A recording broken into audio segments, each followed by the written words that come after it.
विचारशील साधक कभी शरीर को अपना न माने। ये मैं पुरुष हूं, मैं स्त्री हूं, यही बंधन है तुम्हारा। न तुम स्त्री हो, न तुम पुरुष हो, तुम सच्चिदानंद हो। जागो, अपने स्वरूप में जागो। बहुत सो लिए। ये अगर आप जग गए तो आप हजारों सोने वाले को जगा देंगे। नहीं, वही लाइन में खड़े हैं।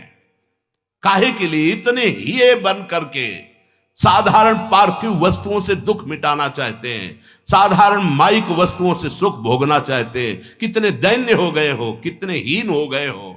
तुम लालसा करते हो कोई आशीर्वाद दे दे, हम सुखी हो जाए। तू खुद सुख समुद्र का स्वरूप है। तुझे किसी आशीर्वाद की जरूरत नहीं, केवल जागने की जरूरत है। और वो जगाते हैं शास्त्र और संत। जाग जा। मोह निद्रा में बहुत तेरी दुर्गति हो गई। अब किसी के आगे गिड़गिड़ाने की जरूरत नहीं।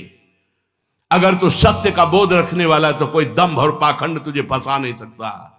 अगर सत्य को नहीं जाना तो कुछ हाथ नहीं लगना है। चाहे बाजार के सारे जंतुर तुम माला बना के पहन ले। पक्की बात, पक्की बात। तुम सत्य मार्ग के पथिक बनो। किसी के आशीर्वाद की जरूरत नहीं। तुम आशीर्वाद देने वाले बन जाओगे। सत्यरति सत्यरति सा लोकांतार्यति। ऐ मूर्ख, ये जगत गुरु बोल रहे हैं। ऐ मूर्ख, इस त्वचा मांस मेद अस्थि मल और मूत्र में ये आत्मबुद्धि छोड़ दे, तेरा मंगल हो जाएगा। ये आत्मबुद्धि मैं तो जिसकी कल्पना भी नहीं की जा सकती वो ब्रह्म है। तो आत्म स्वरूप है, तो भगवान का निज स्वरूप है। ये परम सत्य बात है। इसमें यह नहीं कि ज्ञान का मार्ग है, भक्ति, दोनों में एक ही आता है। मम दर्शन फल परम अनुपात जीव पावन सहज स्वरूपा। जहां ब्रह्म लिखा है वहां किशोरी लिखा। किशोरी आत्मानम किमि सुकुमारिम नुकले। अपने को किशोरी रूप में देखकर किशोरी की सेवा में समर्पित होता है।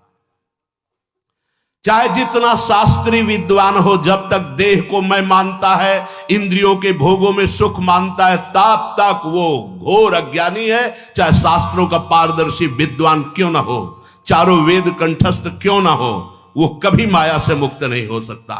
जब तक देह को मैं मानता है, इंद्रियों से भोग भोगता है। छाया और प्रतिबिंब और स्वप्न कभी मैं नहीं हो सकता। ऐसे जागृत अवस्था का ये शरीर कभी मैं नहीं हो सकता। ये देहात्म बुद्धि, ये असत बुद्धि अनंत जन्मों से मेरा पीछा पकड़ रही है। आज प्रयत्न पूर्वक मैं गुरुदेव के वचनों का मनन करके अब पुनर्जन्म की शंका नहीं रहने दूंगा। ये है बात। गुरुदेव के वचनों का मनन करके मैं अब पुनर्जन्म की शंका नहीं रहने दूंगा। बहुत जन्म हो गए भटकाते हुए इस शरीर के राग में, अब ऐसा नहीं होगा।